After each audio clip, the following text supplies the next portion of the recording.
Good evening, ladies and gentlemen, and welcome to the 15th annual Caldecott Awards Show. I'll be your host, Olivia Kewins.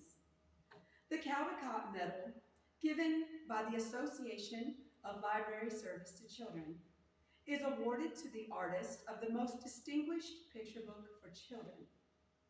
The medal is named after illustrator Randolph Caldecott, who, along with illustrators Kate Greenaway and Walter Crane, were creating unique illustrations and were known for their humor and their ability to create a sense of movement, vitality, and action that complemented the stories they accompanied. Let's take a look at this year's nominees. Thomas Jefferson's Battle for Science, Bias, Truth, and a Mighty Moose. In Thomas Jefferson's Battle for Science, Bias, Truth, and a Mighty Moose, readers see how this famous founding father used his scientific thinking to battle back against faulty facts and maddening misinformation to prove that his nation was as good as any other.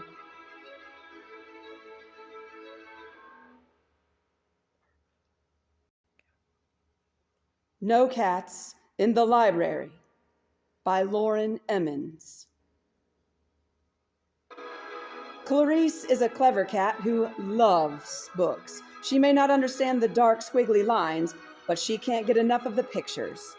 One day she stumbles upon a magical building where people walk in empty-handed and come out with an armload of books.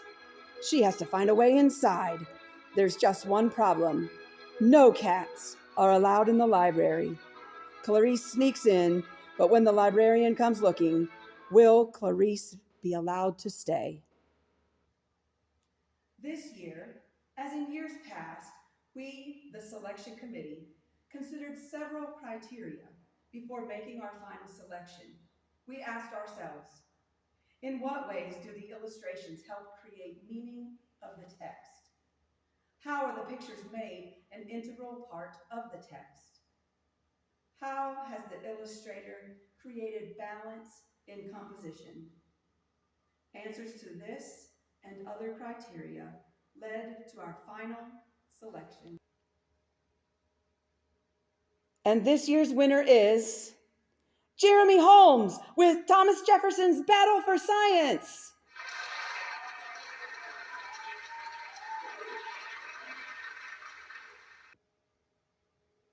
Jeremy is with us remotely tonight. Jeremy, could you tell us one of your favorite illustrations from this book? My favorite illustrations from the book is where Thomas Jefferson is realizing where Buffon is getting his information from. And where he was getting it from were these travelers that were in the colonies, and they were writing these journals and these notes. The problem is some of these notes were pretty ridiculous, or as Beth has been talking about, they were misinformation. One such note was from a Swedish explorer, Peter Kalm. In his writings, Peter talks about how he witnessed a bear attacking a cow by biting a hole into its hide and blowing it up till it virtually popped like a balloon. This definitely wasn't true, but it was fun to draw. Beth's story is unique and wonderful. And my goal as an illustrator was to highlight this story and take it to another level. And you absolutely did, Jeremy. I love. Thank you, Jeremy. The selection committee believes that illustrator Jeremy Holmes exquisitely reached two criteria in particular. The first is, how are the pictures made an integral part of the text? And the second is the style appropriate to the story. In our study and considerations of the drawings, we found this to be the most critical element of Holmes's illustrations. This is a work of nonfiction. His pictures complement the author's story because they become part of it. They look as though they are real notes, letters, sketches, impulsive doodlings, and action actual diary pages from Thomas Jefferson himself. Holmes captures Jefferson's disbelief, irritation, fury, and determination in the simple facial features, which children would have no trouble deciphering even without the words. The illustrations in this book envelop the text, wrapping it in the story.